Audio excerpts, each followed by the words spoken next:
What is up, NFL fans, Broncos fans? I am back here again to do another video.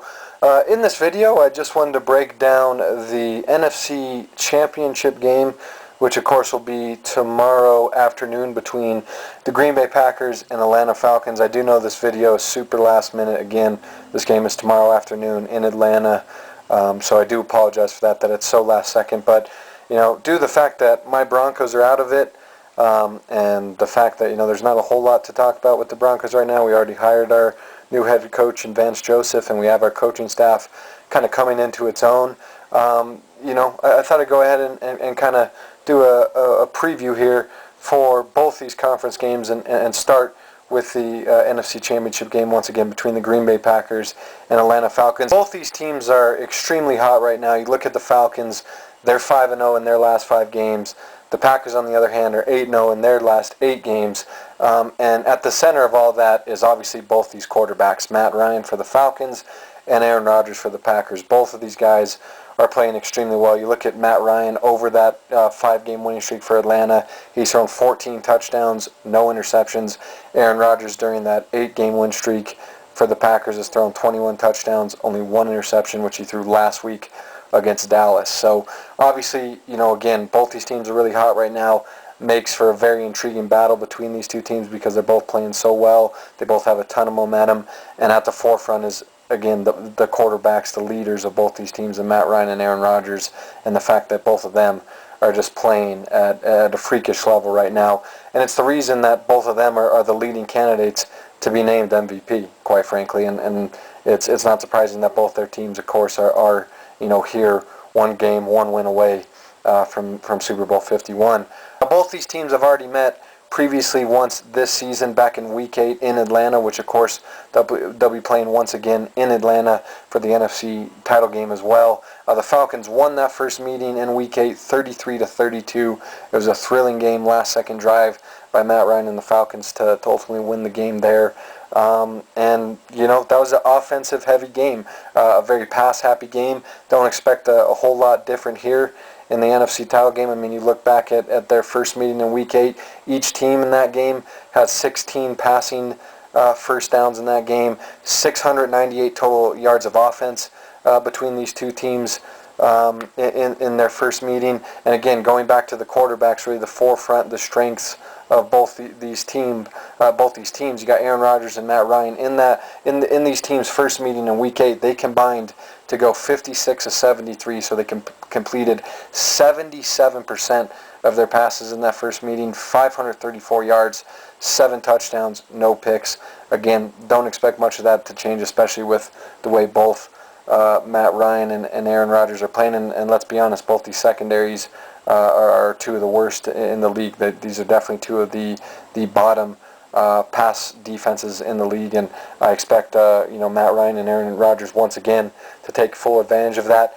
And honestly, you know, a lot's been made about this game. Of obviously it's Matt Ryan versus Aaron Rodgers. It's, you know, these 2 MVP candidates going at it, you know, for the right to go to the Super Bowl. Obviously, you know, it's been a quarterback-heavy driven game in terms of storylines, but I think the defenses of both teams might actually determine the outcome of this game. Really, I think a big factor in this game is going to be which defense can make a play, because again, going back to these teams' first meeting in Week 8, both these defenses got shredded, and neither offense committed a turnover. There was 0 turnovers in that first meeting, so almost if, again, whichever defense can make a play, you know, force a turnover, build momentum or change swing momentum for their offense, for their team during this game, I think that could be probably maybe the biggest storylines no one's talking about, because that first meeting, neither one of these pass rushes did much. The Packers only had 2 sacks in that first game against the Falcons.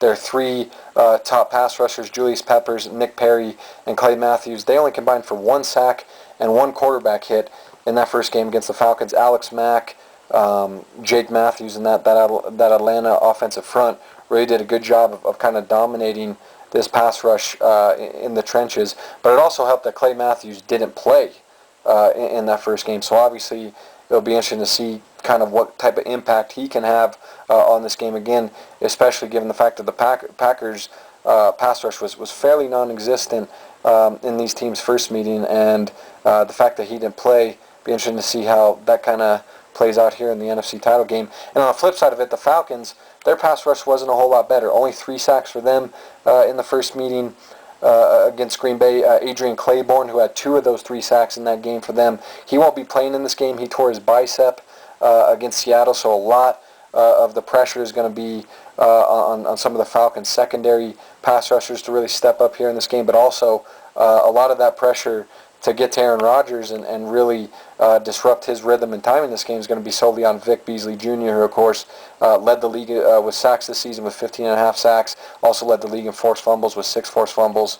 And he had 1 sack in the first game against Green Bay, but with Adrian Claiborne out, he's going to have a much bigger impact on this game, and he's the type of guy that can change the game defensively for the Falcons, really kind of sway this game, really disrupt Aaron Rodgers' his game here, and really kind of take away his ability to get outside the pocket, really seal that edge, and just disrupt this game. I mean, Vic Beasley again had a breakout year this year, and didn't have a great game against Seattle last week. Wasn't all that great in the first meeting against Green Bay. So if he can force a fumble here and again get a couple sacks, maybe disrupt Aaron Rodgers' timing and really kind of take it to that Packers O-line, he could also be a huge X factor in this game here against Green Bay. Will the Falcons playmakers once again have another no-show against Green Bay? You look at that first meeting that the Falcons had against the Packers in Week 8. Tevin Coleman didn't play in that game. That obviously affected them, especially in the run game. Devontae Freeman, I can't speak in this video, had 2 touchdowns in that game, but he only had 58 total yards. And then, of course, Julio Jones didn't play in the second half. He was held to only 3 catches for 29 yards in that game in the first half. If that happens again, Atlanta's going to lose this game. Obviously, Tevin Coleman didn't play, so you can't really blame him. But Devontae Freeman, it's great he had 2 touchdowns, but only 58 total yards from him and only 30 yards from Julio Jones. That's not going to cut it against this Packers defense with the way they're playing, and especially against this Packers offense and with the amount of points that you think they're going to put on the board. But ultimately, this is an extremely difficult game to predict. Again, both these teams are so hot right now. Atlanta's on a 5-game winning streak. Green Bay's on an 8-game winning streak. Aaron Rodgers and Matt Ryan playing as good as any quarterbacks in the league, probably better than any quarterbacks in the league right now. That's why their teams are in this position. I mean, again, these guys have combined on their team's respective win streaks for 35 touchdowns and 1 interception, which is ridiculous. They're both obviously leading MVP candidates. And if you look back at these teams' first meeting, again, this game is probably going to be similar in the sense that it's going to be another pass-happy game. It's going to be a heavy shootout against 700 total yards of offense in these teams' first meeting. Both quarterbacks combined for 7 touchdowns. I would expect a lot of similar things there. But defensively, again, which defense is going to make a play? And in this regard, I'm going to favor the Falcons. It scares the hell out of me for them that Adrian Claiborne is out, and it scares the hell out of me for their secondary with the way Aaron Rodgers is playing. I'm not sure any secondary can even contain him. But I do think Vic Beasley Jr. is going to make some huge plays in this game. I think he's going to have a significant impact on this game and really disrupt the timing and rhythm for Aaron Rodgers for a majority of this game. And I think ultimately Atlanta's defense will outplay Green Bay's defense here in this game. But I do think while Matt Ryan and Aaron Rodgers, no question, I think both will have monster games, I think the ultimate X factor here in this game is Julio Jones will definitely have more of an impact than 3 catches for 30 yards. I think you'll see the Falcons' offensive game plan get him the ball early and often. But I think the difference in this game and what ultimately will win the game for the Falcons is Vic Beasley Jr. making a big play and their defense outdueling Green Bay's and making more plays than Green Bay's defense will.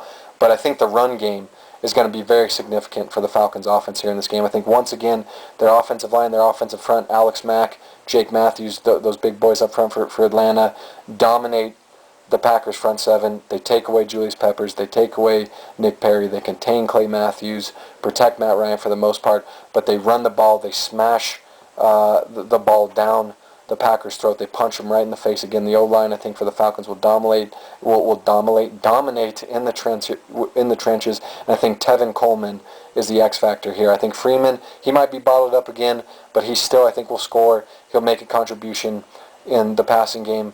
I definitely think he'll be more effective in terms of getting more yards in the running game. But I think Tevin Coleman will be the X factor here for the Falcons offense. They'll be able to give Freeman a breather every now and then, and I think they'll be able to be more physical offensively with Coleman. Run him in between the tackles, and again punch this Packers front seven in the mouth. Control the time of possession, control the flow of the game, keep Aaron Rodgers off the field as much as they can, and I think Atlanta gets the job done here. Wins at home and punches their ticket to Super Bowl 51, and Matt Ryan gets a little revenge on Aaron Rodgers, who beat him previously at home in the playoffs 4 or 5 years ago, like 48-21.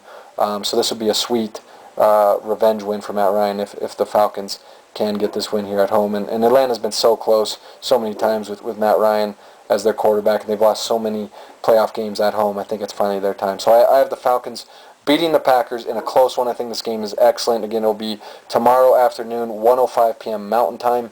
You got, again, the Packers going into Atlanta to face the Falcons in the NFC title game, but I am going with the Falcons to win 38-35 over the Packers, once again punching their ticket to Super Bowl 51. That's my breakdown of the NFC Championship game, again, between the Green Bay Packers and the Atlanta Falcons.